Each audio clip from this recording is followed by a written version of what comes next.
with Denise Meredith with Denise Meredith Consultants and the author of Thoughts While Chillin'.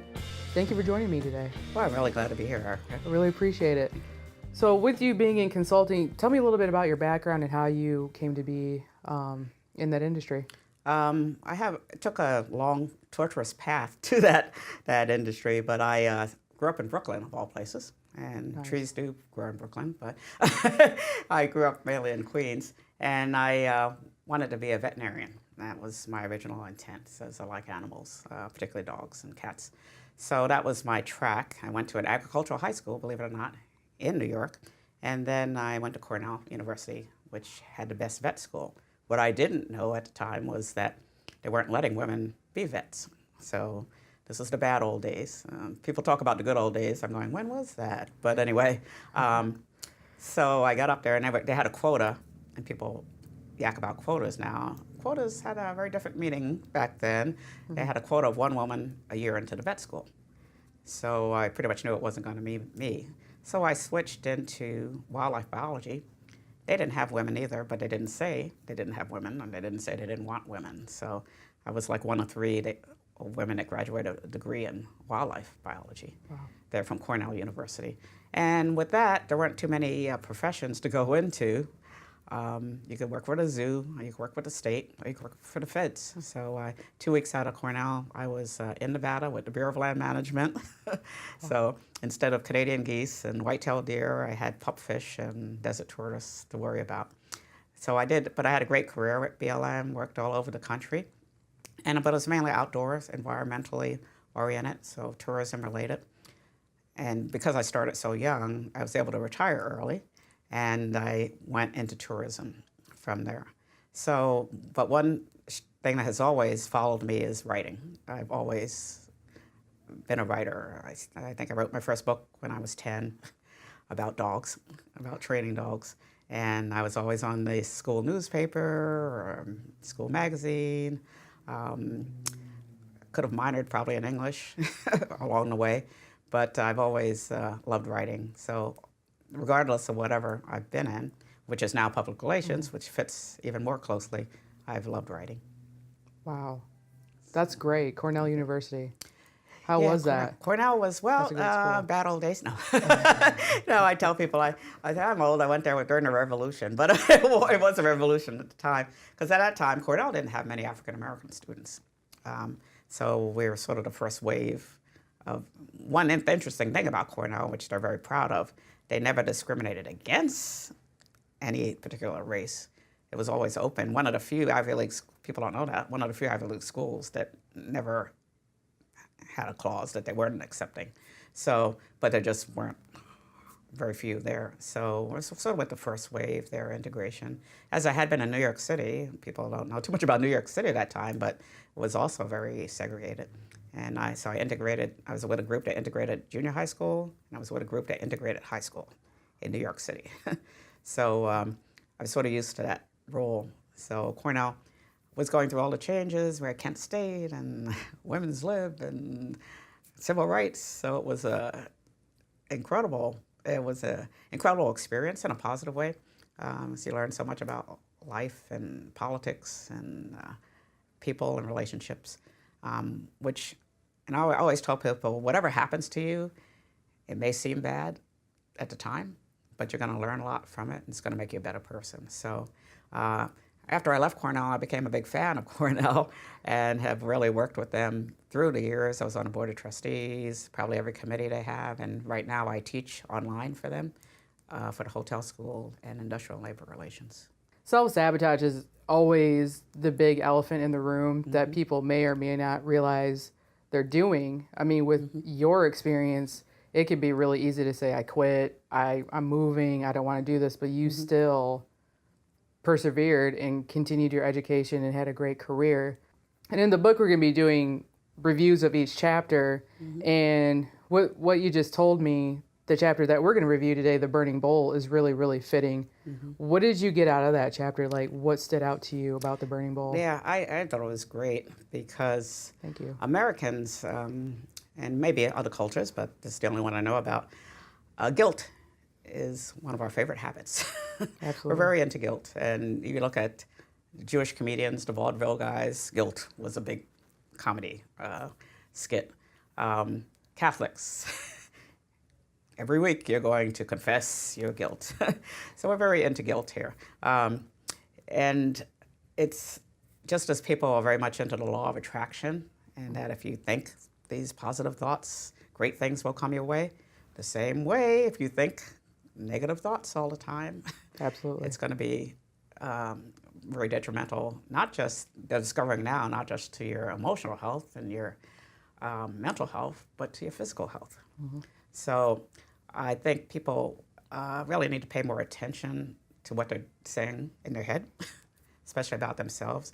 You look at the image, the struggle girls are having now, image-wise, and I can't believe here we are in 2015, we're still talking about image of women's bodies.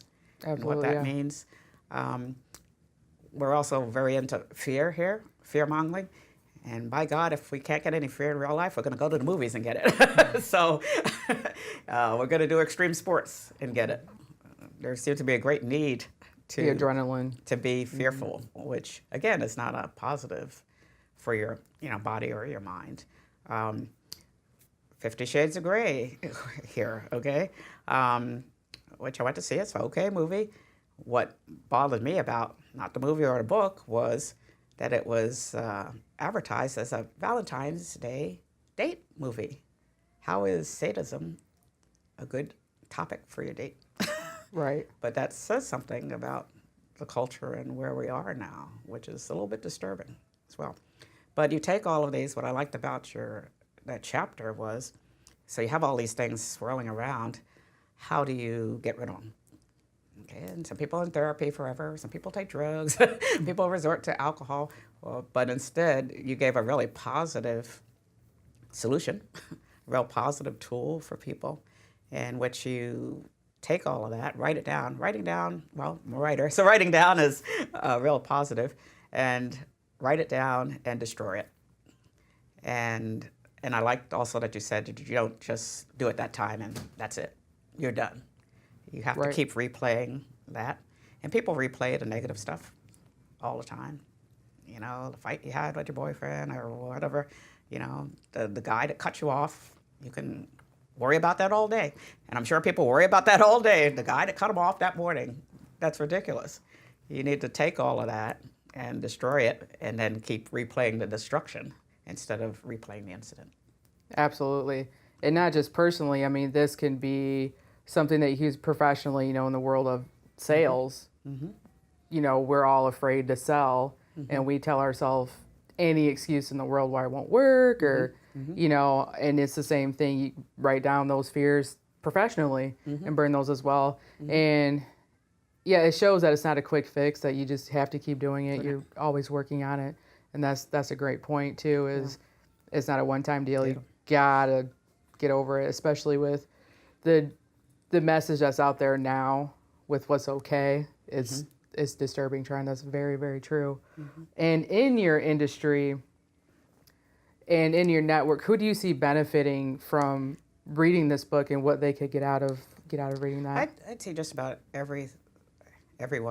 As always, they tend to put it in a category. Oh, this is women's, chick flick, or this is for guys, or whatever. This, I think, applies to everyone. It doesn't matter race or culture factors into a lot of things. But I give a lot of talks on my career, and I have a lot of guys in the audience. They get, because everybody's had obstacles. And one of the guys once in the audience, he actually came back later and he had built me a hurdle, because one of the things I talk about is hurdles. So he actually went home to his little workshop and made me this hurdle that I take around to when I give my talks. So it's really fascinating. But that was the impact it had on him. So I think what you're saying is, how do you overcome? Don't just stew about it. And you can spend a lot of money on shrinks, which half the time doesn't work for a lot of people as well. But you can take your own responsibility. That's what I liked about it. You can take responsibility to yourself and work on it yourself. That doesn't mean you don't need help. Doesn't mean you shouldn't share the responsibility with that. And it doesn't mean it's your fault. Because I Right. think that's one big issue too. This culture, we're very into blame. Blame, blame, blame. CNN, whose fault is it? Whose fault is it? It's like, wait, maybe it's nobody's fault. Or maybe it's a lot of people's fault, you know, but we're very into assigning blame. And so even if you didn't think it was your fault, somebody's going to make it your fault, okay? So I think being able to work around those kinds of obstacles that happen every day to everybody is really key. So yeah, I think your book is going to be a big help to just about anybody that's out there. You know, women and minorities obviously have a few more hurdles than some other people do, but you look at the problems we have these days with mental health and soldiers coming back from wars, and there are so many things happening that are putting burdens on people, and there may be a burden from the outside externally, but it's become very internalized with us. And so we have to have tools like your book or whatever to help us, I don't know what you would call it, exfoliate? Or, you know, it's like an exorcism. You know, we're into horror things here. Everybody has to do their own exorcism of these demons that are holding them back. Right. Denise, thank you. Denise Meredith Consultants.com, and also Thoughts While Chillin' is your book. I could talk to you for 2 hours about just Cornell, but thank you so much for coming on the show. I really appreciate it. Well, thank you, and I wish you continued success.